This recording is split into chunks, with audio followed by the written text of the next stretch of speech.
예, 오늘 말씀은 룻기 말씀입니다. 우리가 역사서 시작했는데 여호수아, 그다음에 사사기, 룻기 이렇게 가는데 여호수아서는 두 가지 기둥이 뭡니까? 가나안 땅 정복과 가나안 땅 분배 이 두 가지죠. 그다음에 우리가 사사기 했는데 사사는 뭘 말하고 있습니까? 사사들을 통한 구원 그리고 이스라엘의 타락상 이 두 가지를 이야기했습니다. 그래서 우리가 기억해야 될 것인데 가나안 땅 정복 전쟁을 통해서 전쟁에 승리하고 그 다음에 또 가나안 땅 분배하는데 여호와의 말씀에 따라서 제비 뽑아서 그 땅을 분배했다. 그래서 이제 내가 너희를 적각불이 흐르는 땅 아름답고 강대한 땅으로 데려가리라 이렇게 말씀하셨는데 그 말씀이 이루어진 사건이 여호수아서에 기록되어 있죠. 그 다음에 여호수아가 죽기 전에 유언을 하는데 지도자들을 모아놓고 유언하고 일반 백성들을 모아놓고 유언하잖아요. 그래서 너희는 오늘날 택할 자를 섬길 자를 택하라. 나와 내 집은 오직 여호와만 섬기겠노라. 섬길 자를 택하라. 섬기겠노라. 섬김에 대해서 나오잖아요. 이 섬김은 시작 전제되는 게 뭘 가지고 있냐면은 경외죠, 경외. 경외는 가장 크게 두려워한다는 거잖아요. 여호와를 경외한다. 그러면 여호와를 가장 크게 두려워하기 때문에 결과 세 가지가 따라가요. 크게 두려워하며 믿고 따르며 섬기게 돼요. 여기서 섬김이 나옵니다. 믿게 돼요. 믿어요. 그 다음에 따라가죠. 그리고 섬기는 삶을 살게 되는 것이죠. 그래서 섬김이 중요합니다. 우리 주님께서도 인자가 온 것은 섬김을 받으려 함이 아니요 도리어 섬기려 하고 내 목숨을 많은 사람의 대속물로 주려 함이니라 이렇게 말씀하셨잖아요. 섬김이 얼마나 중요한가를 보여주고 있죠. 그래서 십계명도 우리가 그렇게 설명할 수 있잖아요. 1계명부터 4계명까지는 여호와를 사랑하는 것이고 5계명부터 10계명까지는 이웃을 사랑하는 것이죠. 그러니까 여호와를 사랑하되 주 너의 여호와를 사랑하라. 마음을 다하고 힘을 다하고 뜻을 다하고 정성을 다해서 여호와를 사랑하라. 그 다음에 이웃을 내 몸과 같이 사랑하라. 그렇게 해서 사랑의 계명이라고 말씀드렸잖아요. 그런데 여호와를 사랑하면 뭐합니까? 섬김이죠. 그 다음에 이웃을 사랑하면 섬기죠. 그래서 그런 부분도 우리가 함께 생각하면 좋겠습니다. 그래서 사사기 말씀을 보면 한 구원자를 통한 구원의 역사 하면 뭐가 생각납니까? 아브라함, 믿음의 조상, 그리고 족장들을 통한 구원의 역사. 창세기 말씀이 이렇게 보여야 돼요. 그래서 함께 이렇게 연결해서 계속적으로 말씀을 보아가도록 할 것입니다. 그래서 아브라함을 믿음의 조상으로 부르시고 족장들을 통한 구원의 역사를 이루어 가셨는데 그 구원의 역사는 계속되고 있다는 것이죠. 그래서 사사시대에는 사사들을 통해서 구원의 역사가 계속되는 거예요. 그래서 구원의 역사 그러면 그 앞에 뭐가 있습니까? 구원의 은혜가 있죠. 구원의 은혜. 여자의 후손을 통해서 구원하실 것을 말씀으로 약속하셨죠. 그게 은혜잖아요.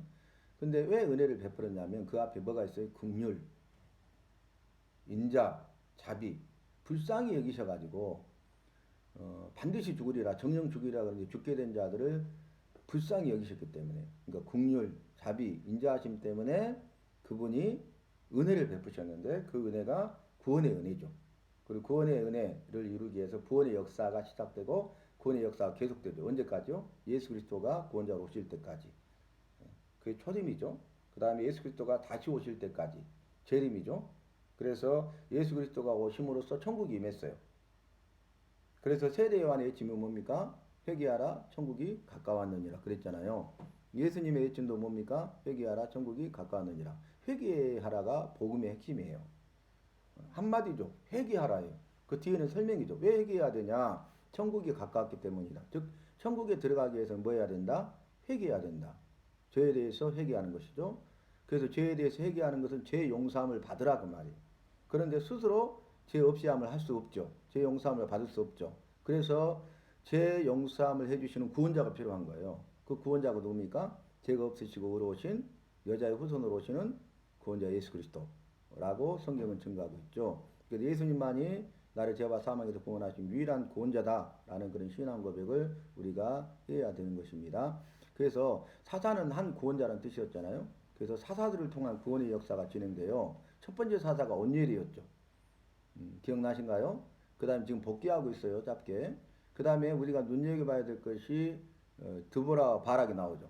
그래서 드보라도 사사다. 뭐 바락도 사사다. 드보라만 사사다.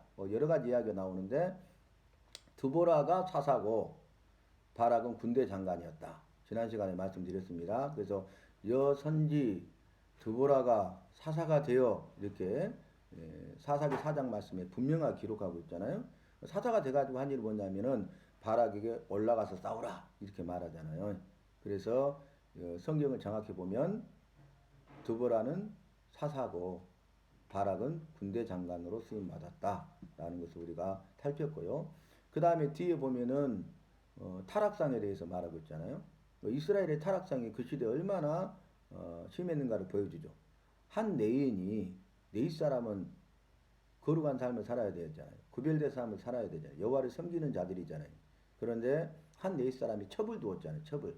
이거 잘못된 것이죠. 근데 그 첩이 어떤 사람입니까? 행음하는 자예요. 그리고 성적으로 타락한 그 여자가 자기 집으로 돌아가 버렸는데 그럼에도 불구하고 이 한 레인이 여자를 찾으러 가잖아요. 데려오러. 그래서 데려오는 길에 기브아에 거하게 되는데 기브아 사람들이 상관하리라 동성연애 한다는 거죠. 그러니까 대신 누구를 내보냅니까? 자기 첩을 내보내요. 그래서 밤새도록 행음하죠. 그리고 나서 아침에 보니까 자기 첩이 죽었는지라 거기서 그치지 아니하고 12토막 내가지고 12지파에 보냅니다. 그래서 그것이 민족상잔의 비극이 이루어지는 것을 우리가 지난 시간에 보았습니다. 여러분 그러면 사무엘 상하, 열왕기 상하, 역대 상하 우리가 이제 앞으로 하게 되잖아요. 그러면 거기에서 볼 때 그 시대의 시대상을 보여주는 것이 이 사사시대하고 똑같아요. 그게 뭘까요? 사람들이 자기 소견에 옳은 대로 행하였다는 거예요. 자기 생각대로. 이 말씀대로 사탄교는 나는 나다. 내가 할 수 있다. 내가 신이다. 이게 핵심이거든요. 그러니까 사탄교 경전 1장 1절이 뭐예요? 나는 나다. 그 다음에 뒤에 내가 할 수 있다. 세 번째 내가 신이다. 이렇게 되는 거예요. 그래서 이 시대를 지금 우리에게 정확하게 보여주고 있죠. 이 시대의 젊은이들이 지금 그러고 있잖아요. 그래서 우리가 그런 시대상을 봐야 되고 내인이 이 정도 있으니 그 시대에 얼마나 이스라엘 백성들이 타락했는가를 보여주죠. 타락하면 뭐가 두 가지 핵심적인 게 나갑니까? 하나는 우상숭배고 하나는 성적 타락이에요. 그러니까 여호와께서 말씀하셨잖아요. 이 땅의 민족들과 족속들과 언약을 맺지 말고 그들이 단을 헐라 그랬잖아요. 그런데 언약을 맺어요. 단을 헐라 그랬는데 단을 헐지 않냐고 오히려 우상숭배하는 가증한 죄를 범합니다. 그래서 이들이 그 일을 통해서 우상숭배하고요. 성적으로 타락, 그 타락상을 보여주는 것이 사사예요. 그래서 사사시대가 어떤 시대였는가를 한 레인의 이야기를 통해서 말씀하고 있는 거죠. 또 미가가 우상을 만들잖아요. 그죠? 드라비. 그래가지고 자기 집에 신으로 숨기죠. 그리고 한 레인 소년을 그 집에 제사장으로 세우잖아요. 자기가. 그랬는데 단지파가 그 기업을 얻지 못하고 정탐하는데 라기스를 취하게 되는데 그 땅에 있는 사람들, 죄 없는 사람들 다 살려가고 그 땅을 취해요. 그리고 나서 미가의 그 우상을 빼앗아가죠. 여기서 단지파가 우상숭배하는 지파가 되죠. 그래서 미가 한 사람의 우상숭배의 죄가 그 집안의 우상숭배가 되고 한 지파의 우상숭배가 되었어요. 그래서 그 지파가 우상숭배하면 이스라엘 전체가 우상숭배하게 되는 거죠. 그래서 한 개인의 삶이 얼마나 중요한가를 우리에게 보여주고 있습니다. 그러니까 나의 삶이 그만큼 중요한 거예요. 그래서 제가 나중에 그걸 설명할 텐데 이런 이야기는 제가 했는데 기억나실까요? 복음은 나로부터. 복음은 나로부터 시작되는 거예요. 나 한 사람의 삶이 중요해. 나 하나쯤이야. 이게 무서운 겁니다, 여러분. 그래서 복음은 나로부터 시작된다. 라는 걸 생각하면서 이제 나 하나쯤이야. 라는 생각을 버리고 내가 중요하다. 내가 믿음으로 살아야 된다. 내가 주님께 쓰임받는 사람이 돼야 된다. 내가 주님을 기쁘시게 하고 주님의 마음을 시원케 드리는 사람이 돼야 된다. 세상은 변하고 세상은 흔들리고 사람들은 변한다 할지라도 나는 내 믿음을 지키라는 그런 가스펠성이 있잖아요. 그래서 우리가 세상이 흔들린다 할지라도 우리의 믿음은 변하지 아니하고 세상 사람들은 다 변한다 할지라도 우리는 믿음으로 살아야 되는 것이 정답인 것입니다. 그래서 사사기를 받고 오늘 말씀 룻기 말씀인데 이 룻기가 사사시대에 그러면 이제 그런 배경을 가지고 있어야 되겠죠.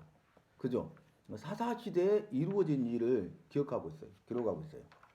그런데 오늘 말씀 보면 한 사람이 지금 베들레헴을 떠나서 모압으로 이주하거든요. 그런데 자기 아내와 두 아들을 데리고 가요. 그 이유가 뭐냐면 1장 1절에 나오는데 흉년이 들었다는 거예요.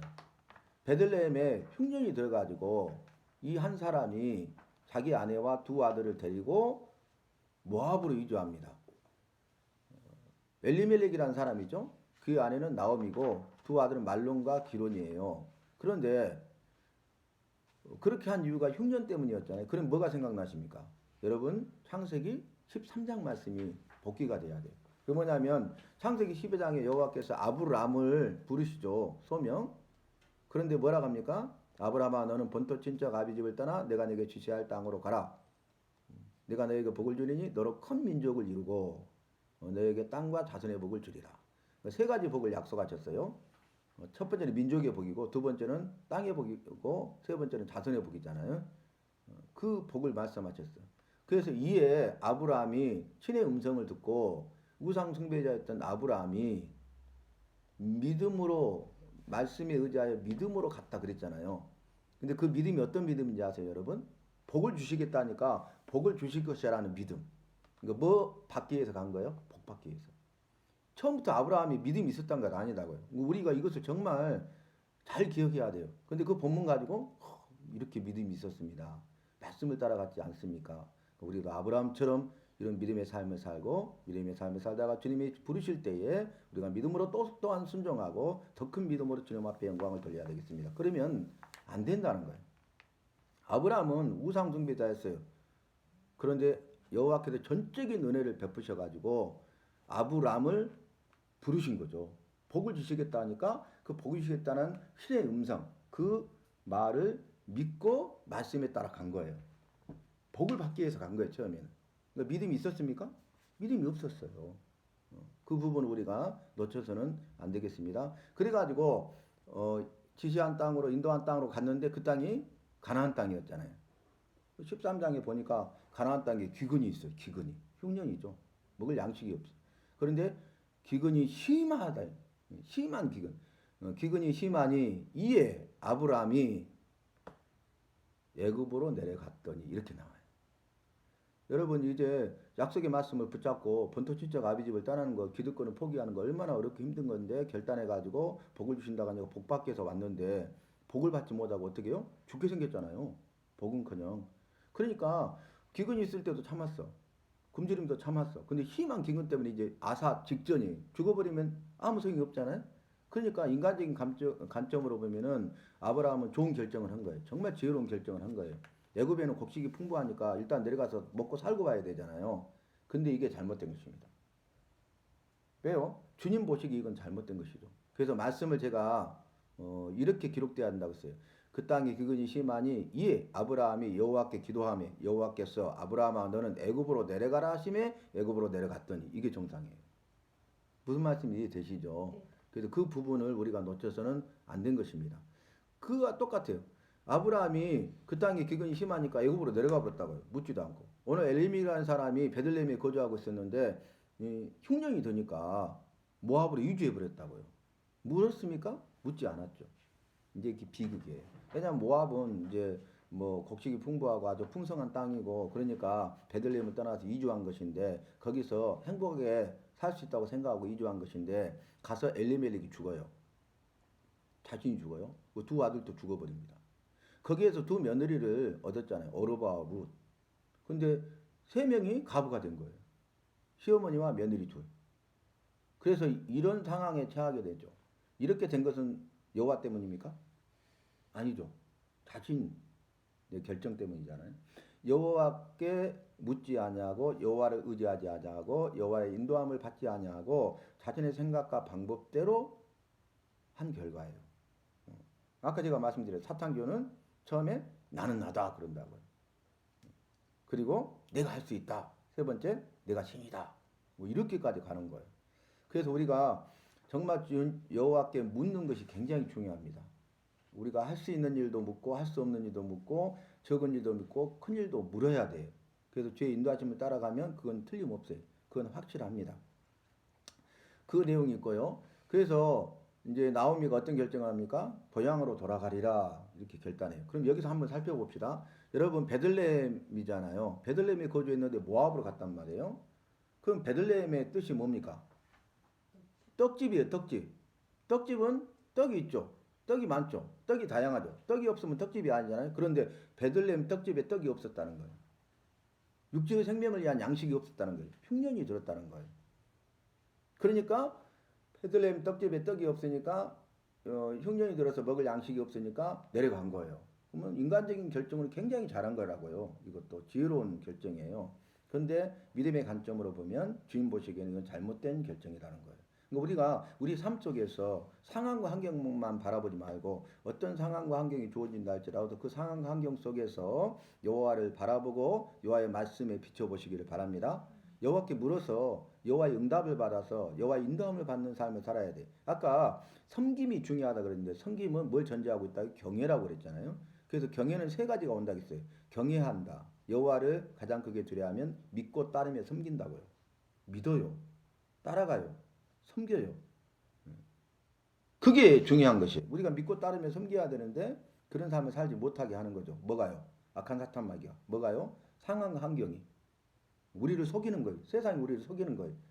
그래서 믿음을 까부리게 만들어버리죠. 믿음으로 살지 못하도록 만든다는 거예요. 보세요. 그러면 베들레헴에 떡인데 떡집인데 떡이 없어서 모압으로 갔는데 그곳에서 죽었잖아요. 그리고 다시 어디로 돌아옵니까? 베들레헴으로 돌아와요. 그러니까 흉년이 들어도 기근이 들어도 여호와께 물으시기를 바랍니다. 그리고 어떻게 해야 됩니까? 이 떡집 우리 주님이 어디에 오시냐면 오늘 말씀에서도 베들레헴 에브라라고 에브라다야 작은 골 에브라다야 너는 결코 작지 아니하도다 그러잖아요. 옛 지명이 에브라다인데 새 지명이 베들레헴이죠. 똑같아요. 근데 그게 오늘 언급되고 있잖아요. 근데 우리 주님이 어디에 오십니까? 유대 땅 작은 골 베들레헴에 오셔요. 떡집에 떡이 없으니까 생명의 떡으로 오셨어요. 하늘로부터 내려온 떡, 산떡으로 오셨어요. 하늘의 만나러 오셨어요. 그러니까 우리 주님이 베들레헴에 그냥 오신 것이 아니죠. 누가복음 2장 1절로 11절 말씀 보면은 오늘날 다윗의 동네에 구주가 나셨다. 이는 큰 기쁨의 좋은 소식이다. 그랬잖아요. 그러면 다윗의 동네, 유대 땅 베들레헴 작은 고을에 약속의 말씀대로 예언의 말씀대로 오셨어요. 예언의 말씀이 성취 이루어졌잖아요. 예언과 성취의 말씀이잖아요. 그런데 오늘날 다윗의 동네에 구주가 나셨으니 구원자죠. 나의 주인이죠. 구주는 나의 구원자, 나의 주인 이런 뜻이잖아요. 나의 구원자가 되시고 내 삶의 주인이 되시는 나의 모든 것의 주인이 되시는 나의 생명까지도 주인이 되시는 그분 구주가 오셨어요. 그래서 이것은 다윗의 동네에 구주가 오신 것은 이 사건은 큰 기쁨의 좋은 소식이라고 그랬어요. 여러분 굿 뉴스, 유앙겔리온 우리가 그러잖아요. 좋은 소식 그러잖아요. 기쁜 소식 이렇게 하잖아요. 근데 성경은 그렇게 말하지 않아요. 큰 기쁨의 좋은 소식이에요. 큰 소식이고 기쁜 소식이고 좋은 소식이라고. 왜 큰 기쁨의 좋은 소식입니까? 죽은 자를 죽어가는데 그 사람이 살 수 있다는 것보다 더 크고 기쁘고 좋은 소식이 어디가 있어요? 그죠? 그런데 죽은 자를 살리시고 영원한 생명을 주시니 이보다 더 크고 기쁘고 좋은 소식이 어디 있답니까? 그래서 오늘날 다윗의 종류의 구주가 나셨더니 이는 큰 기쁨의 좋은 소식이라. 이게 핵심이에요, 핵심. 여러분. 그래서 우리 주님이 베들레헴에 역설적으로 떡이 없으니까 생명의 떡으로 오셔서 영생의 떡으로 오셔서 탄떡으로 오셔서 이걸 먹는 자마다 죽지 않고 살리라. 영생하리라. 이렇게 말씀하신 겁니다. 그래서 그 의미를 우리가 생각해야 돼요. 그러면 아브라함도 가나안 땅을 떠나서 애굽으로 내려갔어요. 그죠? 오늘 엘리멜렉도 베들레헴을 떠나서 모압으로 내려갔어요. 이렇게 계속 성경을 앞으로 우리가 보면서 연결을 제가 할 거예요. 복기를 할 거예요. 그러면 기가 막힙니다. 이게 계속 반복돼요. 이 말씀을 주시는 건 뭐예요? 우리에게 주시는 메시지. 너는 그렇게 하지 말라는 거예요. 반면 교사를 삼아서 너는 상황과 환경에 휘둘리지 말고 악한 사탄 마귀의 계획에 빠지지 말고 너는 네 믿음을 지켜라.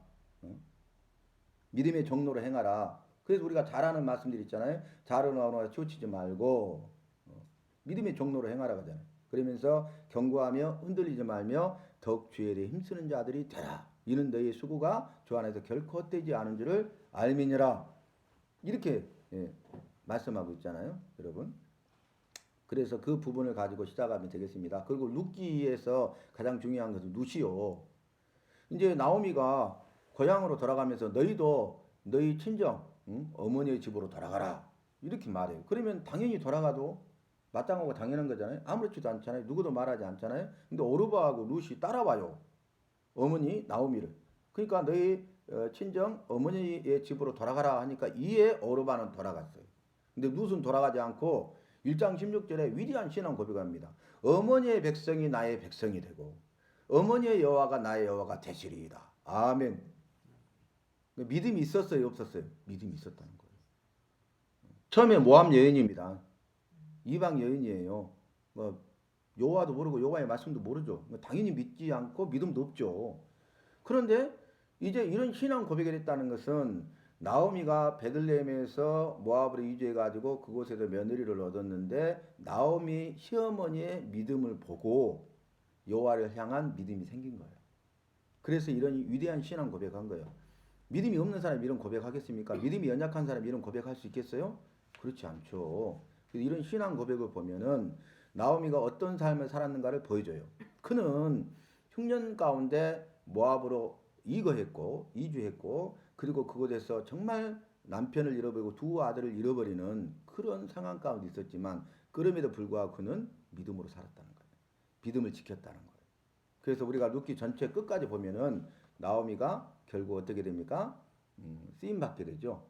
그리고 기쁨이 넘치게 돼요. 주님이 주시는 참된 기쁨, 영원한 즐거움을 주시는 것을 볼 수가 있습니다. 그래서 그 부분이 되고요. 또 하나는 뭐냐면 룻하고 보아스하고 만나잖아요. 근데 보아스가 소문을 들어요.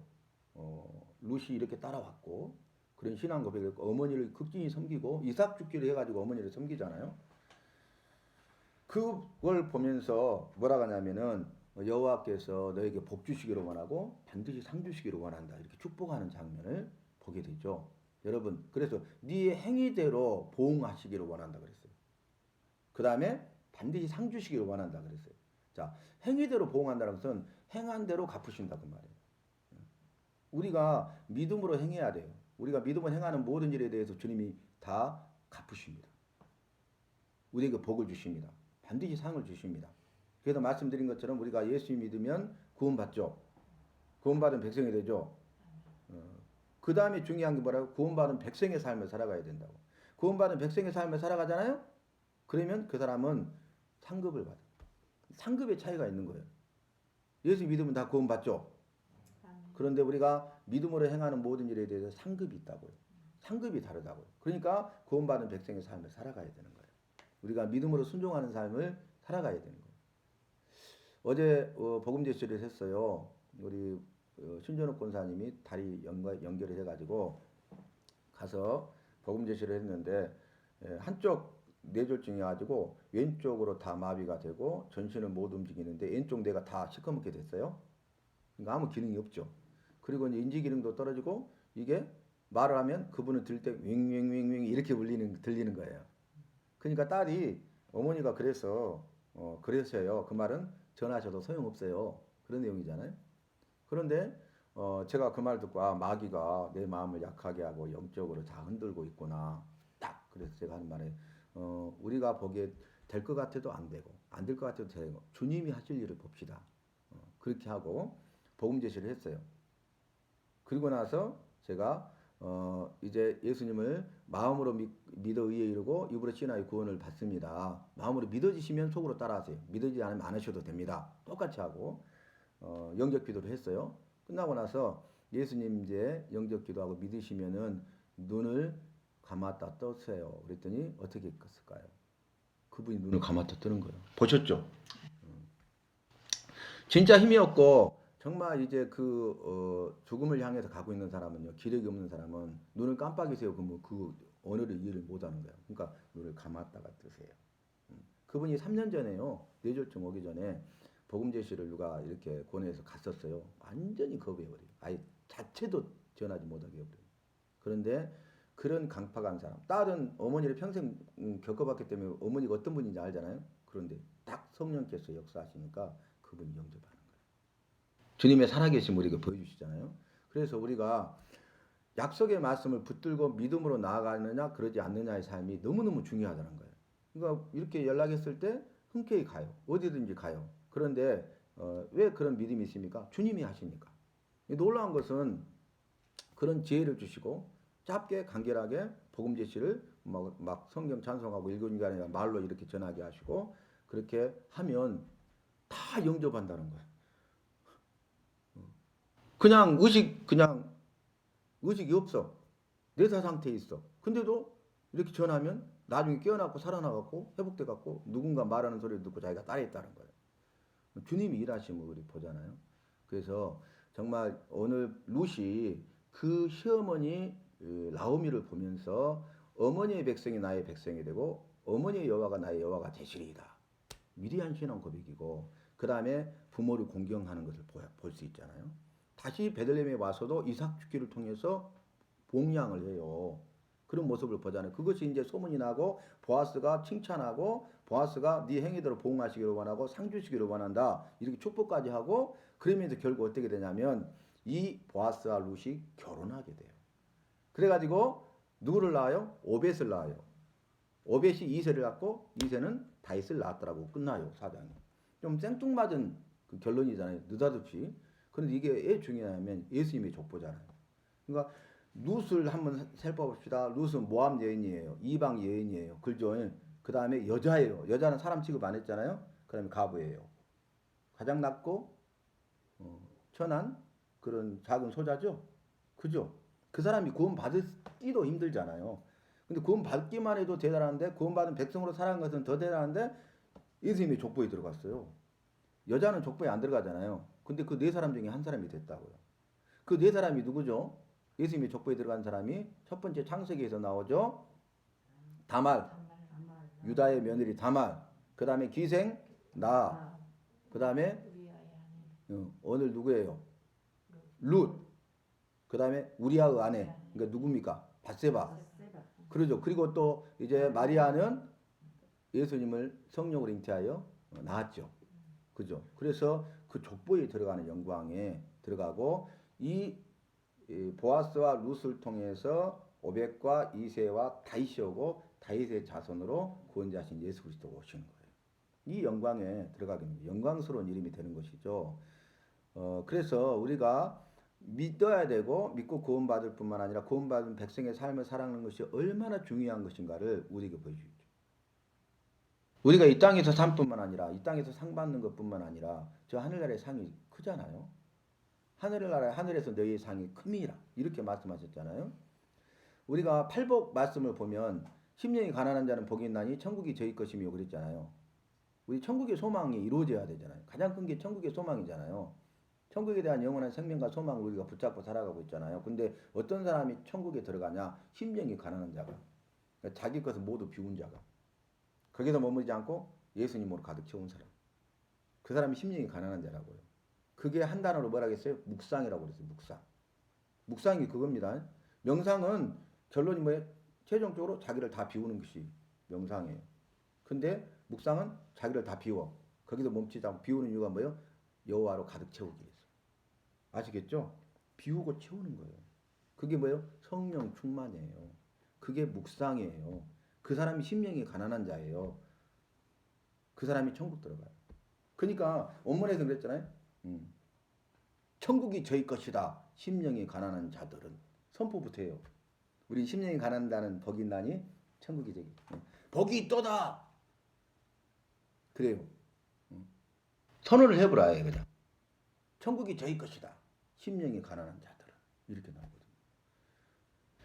다시 한번 말씀 돌아와서 이제 룻기를 보면 룻이 그런 신앙 고백을 했잖아요. 나중에 보면 이제 나오미가 얼마나 지혜롭냐 하면 기업 물을 자가 있잖아요.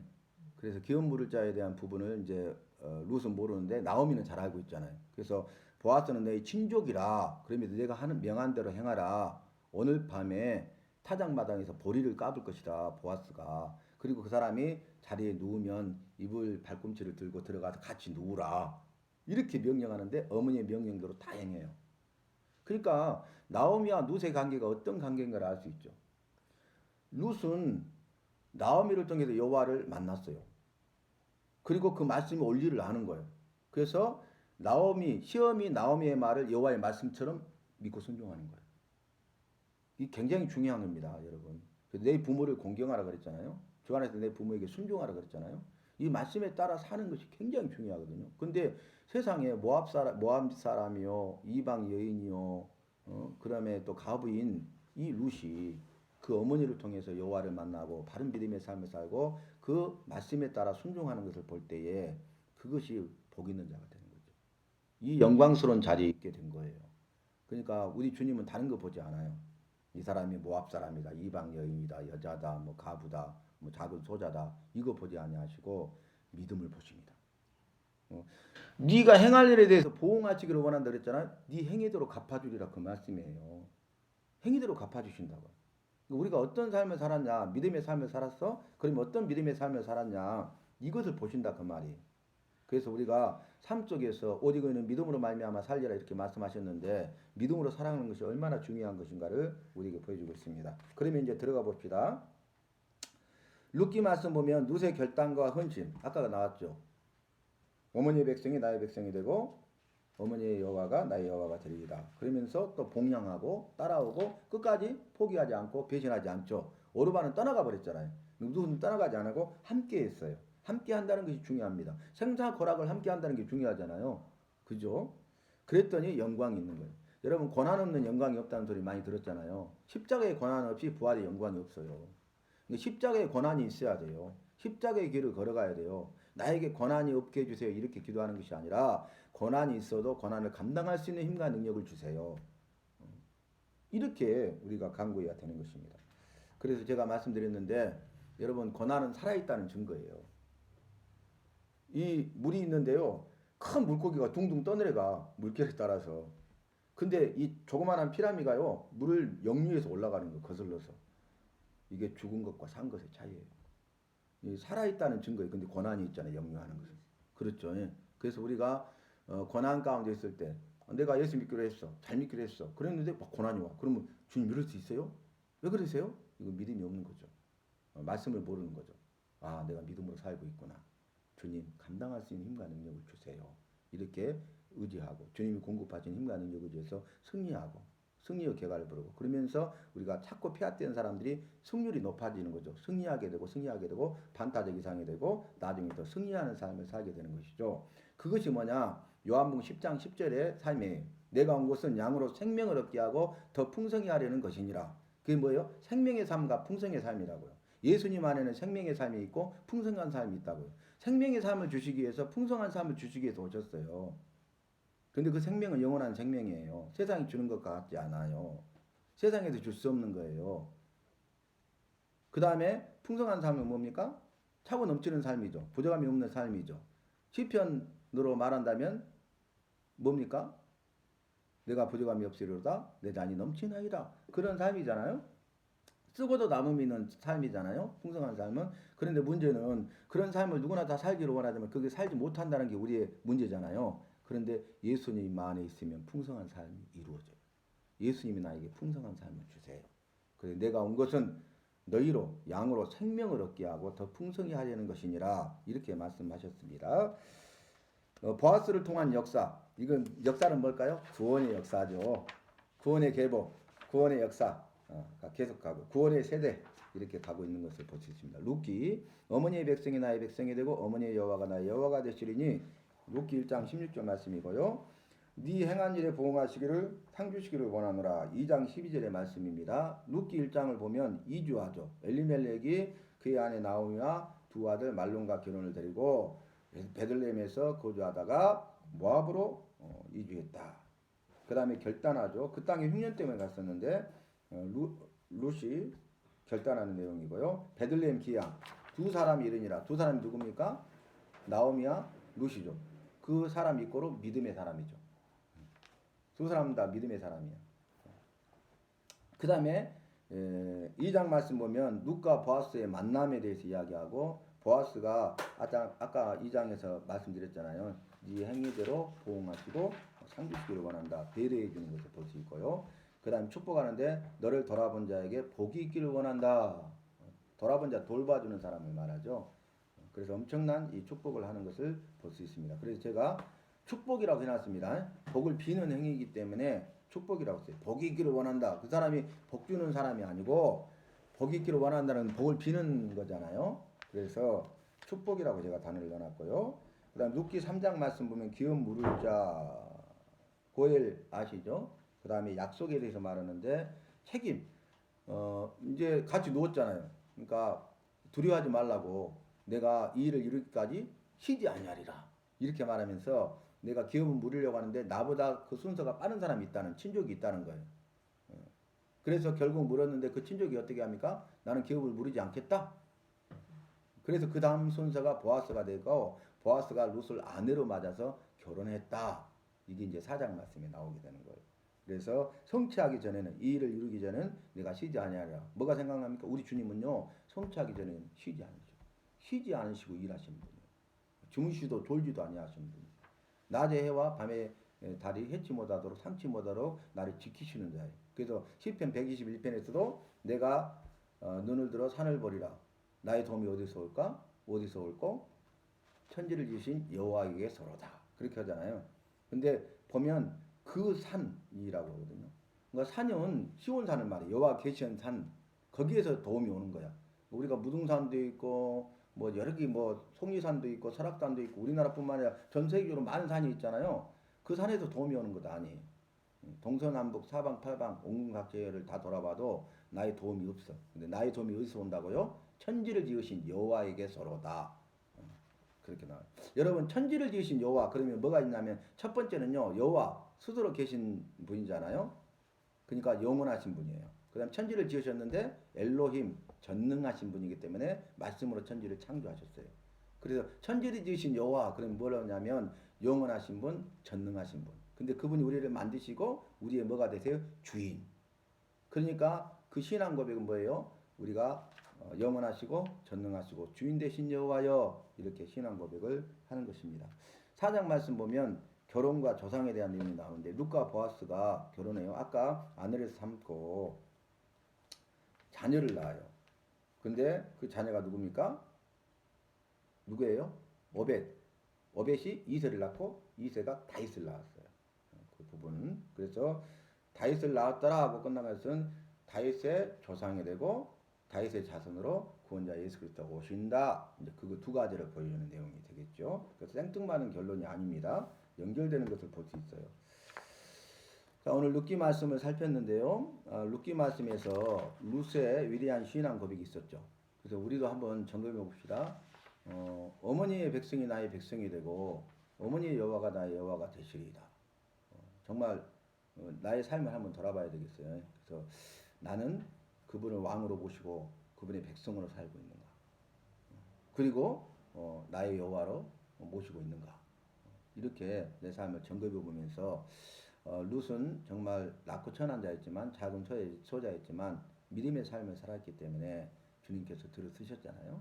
그래서 우리도 나 자신만 바라보지 말고 비록 내가 연약하고 부족하다 할지라도 할 수 없다 할지라도 내 연약함을 강하게 하시고 부족함을 채워주시고 할 수 있다고 말씀해 주시고 세임과 능력 주셔서 용기 백백히 하시는 그 주님을 바라보면서 믿음으로 행하여 승리할 수 있기를 주님의 이름으로 부탁하고 축원합니다.